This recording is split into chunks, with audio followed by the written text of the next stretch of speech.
자신이 옛날에 윤석열 대통령과 이 당의 대선 후보로 경선하는 과정에서 자, 신천지와 통일교가 개입을 했다 하는 의혹을 제기하고 있습니다.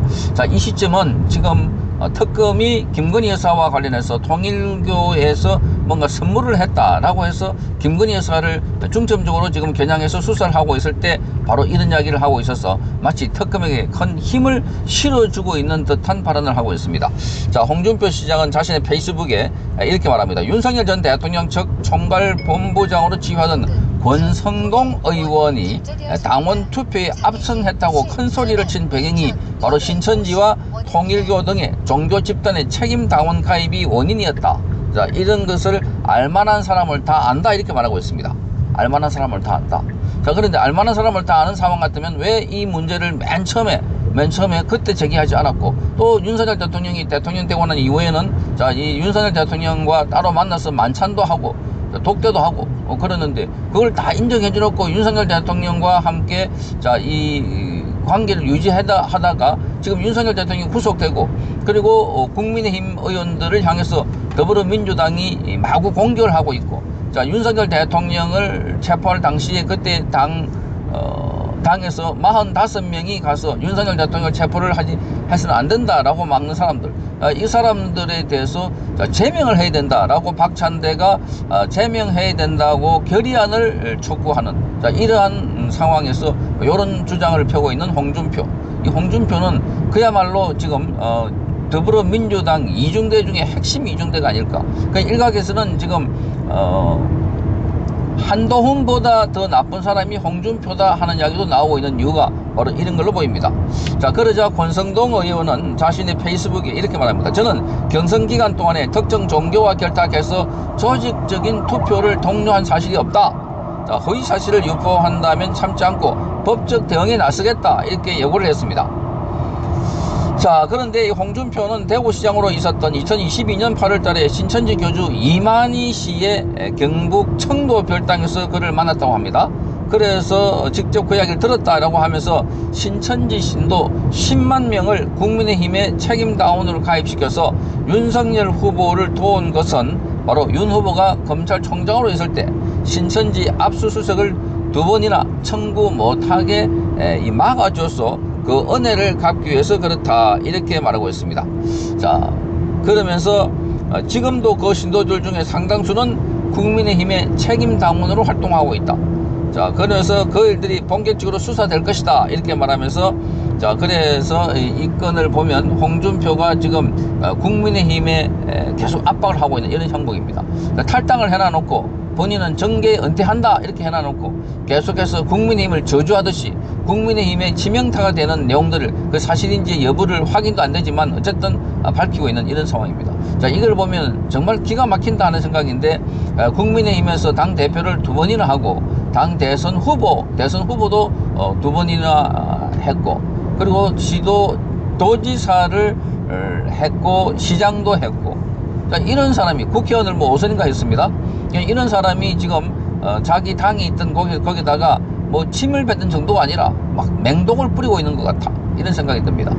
자, 이러니 국민의힘은 제대로 된 인물 하나 없고 자기 유불리에 따라서 개인 이익에 따라서 움직이는 사람들의 총합체다 하는 생각이 드는 겁니다. 지금 민주당은 국민의힘을 아예 정당을 해산하겠다 이렇게 벼르고 있습니다. 정청래가 그렇게 하고 있습니다. 정청래는 본인이 만약에 당대표가 되면 국민의힘은 내란 정당이기 때문에 그래서 정당 해산을 하겠다. 그러면 정당 해산을 하면은 그 정당에 소속되어 있는 국회의원들도 전부 배지가 다 달아나는 겁니다. 그러니 지금 더불어민주당의 당대표 선거를 하는데 박찬대보다 압도적인 지지를 받고 있는 이유가 거기에 있고, 자, 그러다가 뒤질세라 박찬대는 45명이 윤석열 대통령의 탄핵 과정에 또 내란 혐의와 관련해서 체포하는 과정에서 막았다고 해서 그 사람들이 바로 이 내란에 동조했던 세력들이다 라고 해서 제명을 해야 된다 하는 결의안을 채택하자 이렇게 제안을 했습니다.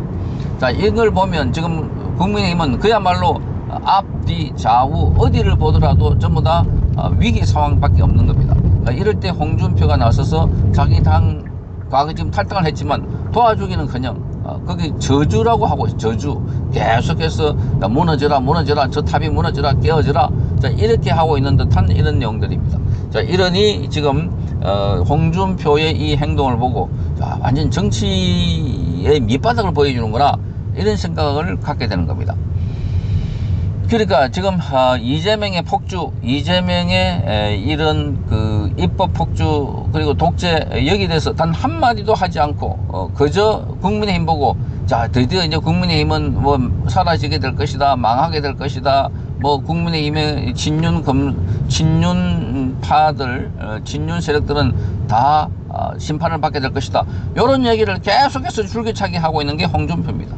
자, 그러니 지금 국민의힘은 계속해서 안으로는 이런 홍준표나 또는 그 안에 있는 이 안철수나 한동훈계, 이런 계가 나서서 계속해서 지금 윤석열과 이 단절을 해야 되는데, 전한길 전 강사가 입당을 해서 그래서 친길계냐 반길계냐 빨리 입장을 밝히라 라고 하면서 전한길 강사의 출당을 요구하는 이런 사태까지 벌어지고 있는 상황입니다. 자, 그래서 지금 국민의힘은 더더욱더 싸울 수 있는 동력의 근본이 되는, 동력을 일으킬 수 있는 근원이 없다, 이런 지적을 받고 있습니다. 자, 윤석열 대통령이 그나마 민주당과 싸우다가 저렇게 탄핵당하고 또 내란 수괴로 몰려가지고 구속되어 있는데, 여기에 지금 국민의힘이 힘을 모아서 하나의 목소리를 내지 못하고 오히려 윤석열 대통령과 절연을 해야 된다, 딱 선을 꺼야 된다, 갖다 버려야 된다, 내다 버려야 된다, 이런 이야기를 하고 있습니다. 이러니 국민의힘은 지금 당대표 선출을 앞두고서도 뚜렷한 후보가, 강력한 후보가 부각되지 못하고 있고 국민들은 외면을 하고 있다. 원래 당대표 뽑을 때 이게 큰 축제처럼 됩니다. 그런데 지금 어느 누구도 절대적인 지지를 받지 못하고 있는 상황은 윤석열 대통령과 절연을 하라 그러는데, 지금 국민의힘을 지지하는 사람들 중에 상당수는 윤석열 대통령이 왜 비상계엄을 하려고 했는지 그 정신을 이어받자. 그래서 젊은이들이 어제도 나와가지고 저 명동거리까지 행진을 벌이면서 윤석열 어게인, 윤 어게인 그렇게 하면서 이재명을 구속하라, 그리고 부정선거 규명하라, 이렇게 외치고 있는 이런 상황입니다. 그러니까 지금 민심과 당심, 여기를 완전히 분리시켜버리고 있는 사람들이 당의 지금 지도부들이고 또는 당의 대표가 되겠다는 사람들이고, 그 홍준표 같은 사람이 나와가지고서는 거기다가 한물 더 꺼서 한물 더 얹어가지고 그래서 특검에 힘을 실어주고 있는, 특검에 특정 종교가 개입되어 있다. 아니, 홍준표가 저렇게 말하니까 그렇지 않느냐 라고 특검에서 더더욱 수사를 빡세게 할 수 있는 그런 명분을 주고 있는 사람이 홍준표다. 그러니까 어떻게 보면 홍준표는 국민의힘이 아니라 민주당의 대변인처럼 역할을 하고 있다. 그래서 참 정치를 아주 시간이 지날수록, 나이가 들수록 좀 더티하게 한다 하는 비판이 쏟아져 나오고 있습니다. 인물도 너무나 없을 뿐만 아니라 기존에 하고 있던 정치인들도 행태가 너무나 비판을 받을 짓을 하고 있습니다. 자, 국민의힘 과연 이대로 무너질지, 새로운 인물이 나타나서 재건하게 될지 참 기로에 서 있는 것 같습니다. 성창경 TV였습니다.